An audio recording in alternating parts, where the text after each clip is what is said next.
Oi, pessoinhas do nono ano, tudo bem? Eu vou fazer essa aula para adiantar um pouquinho o conteúdo de vocês, tá? Na última aula que nós tivemos, nós vimos até a aplicação do conhecimento genético, então nós vamos começar um conteúdo novo com vocês. Esse conteúdo vocês encontram em parte no capítulo 5 do livro de ciências, só que eu vou enviar também o material escrito para vocês terem essa base teórica, certo? Nós vamos falar um pouquinho sobre os conceitos básicos de genética, alguns termos que são muito importantes vocês saberem para as nossas próximas aulas. Bom, primeiro, vamos só fazer uma retrospectiva. Nós vimos que hereditário é toda a característica que nós herdamos dos nossos pais no momento da fecundação. A transmissão hereditária acontece no momento da fecundação. E o que é fecundação?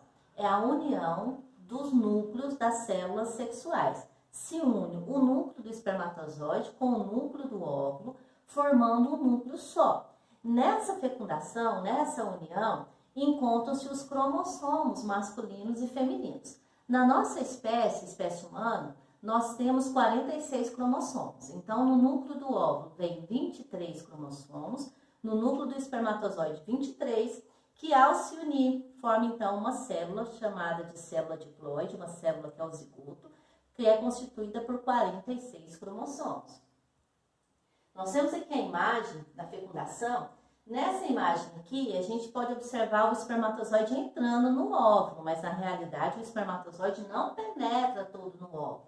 Somente o núcleo do espermatozoide penetra, entra no óvulo, e aí ele se acopla, se une, se funde ao núcleo do óvulo, formando um núcleo só. Todo o conteúdo citoplasmático do zigoto, ele é resultante do óvulo. Agora, umas coisas muito importantes. Quando acontece essa fecundação, quando acontece essa união, os cromossomos se unem, mas essa união, ela não é anatômica. O cromossomo masculino não se une ao cromossomo feminino. Na realidade, eles se emparelham, eles ficam formando pares.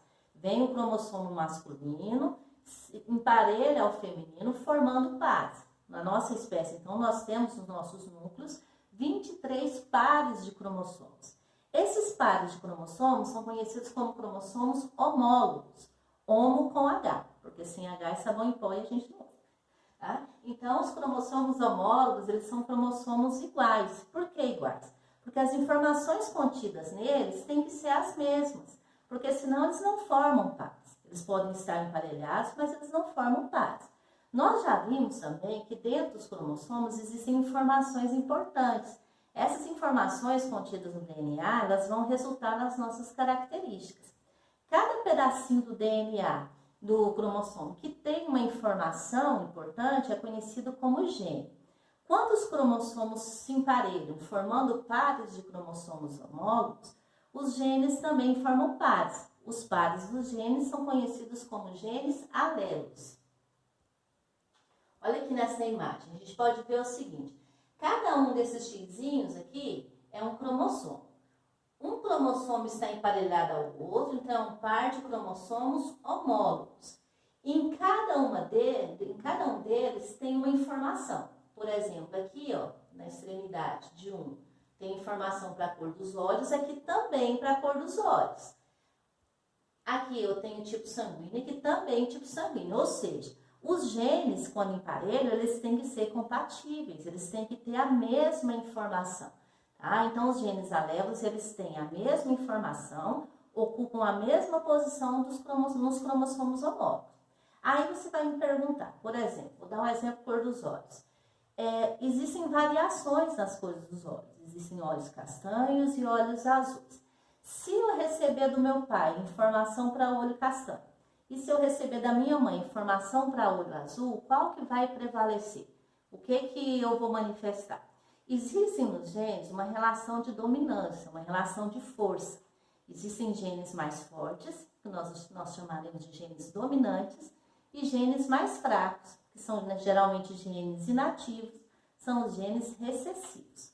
Os genes dominantes, quando nós formos representados, a gente vai usar uma letra maiúscula. E o gene recessivo, como ele é mais fraquinho, para mostrar a sua recessividade em relação ao dominante, a gente vai usar a letra minúscula. Então, os genes dominantes são representados por letras maiúsculas e genes recessivos por letras minúsculas.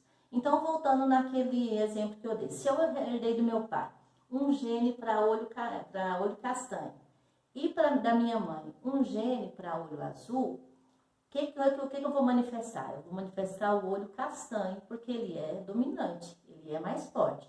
Para quase todas as nossas características, nós temos essa relação de dominância. Um gene mais forte, um gene mais fraco. Se eu recebi do meu pai essa variação, dos meus pais, essa variação, um gene mais forte, mais fraco, o mais forte sempre vai prevalecer. Sempre vou manifestar a característica dominante.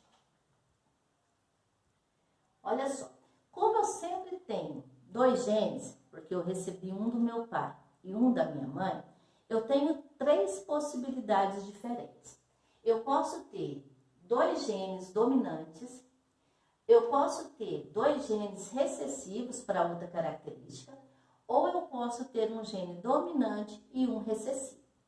Quando o indivíduo tem 2 genes iguais, sejam eles 2 dominantes ou 2 recessivos, essa pessoa é classificada como homozigota. Homo a gente já viu que significa igual. Então, eu posso ser homozigota dominante, se eu tiver 2 genes dominantes, ou homozigota recessiva, se eu tiver 2 genes recessivos. E se eu tiver um gene dominante e um gene recessivo? Aí eu vou ser chamado de heterozigoto. Hétero significa diferente. E a característica que eu vou manifestar vai ser a característica dominante, certo? Uma pessoa só manifestará a característica recessiva se ela for homozigota recessiva. Por exemplo, se uma pessoa tem olho azul, significa que ela é homozigota recessiva, tá? A gente só manifesta características recessivas em caso de homozigose recessiva. Outros 2 termos muito importantes que vocês também têm que memorizar são esses: genótipo e fenótipo. Qual é a diferença? Genótipos são os genes que nós temos. Nosso conjunto de genes é chamado de fenótipo, genótipo. E fenótipo são as características. O que você está vendo de mim aí é o meu fenótipo, certo? Minhas características. Para formar esse fenótipo lindo que vocês estão vendo, o que precisou usar? Os genes, o genótipo, mais a ação do ambiente. O ambiente influencia nas nossas características também, tá? Genótipo não sofre influência, fenótipo sofre influência, certinho? Tá? Depois a gente vai vendo ao longo do tempo outras aulas para explicar outros conceitos. Qualquer dúvida que vocês tiverem, pode me procurar nas redes sociais, Instagram, Facebook. Pode fazer as perguntas que, à medida do possível, eu vou respondendo para vocês, tá bom? Fique com Deus, um beijinho, tchau!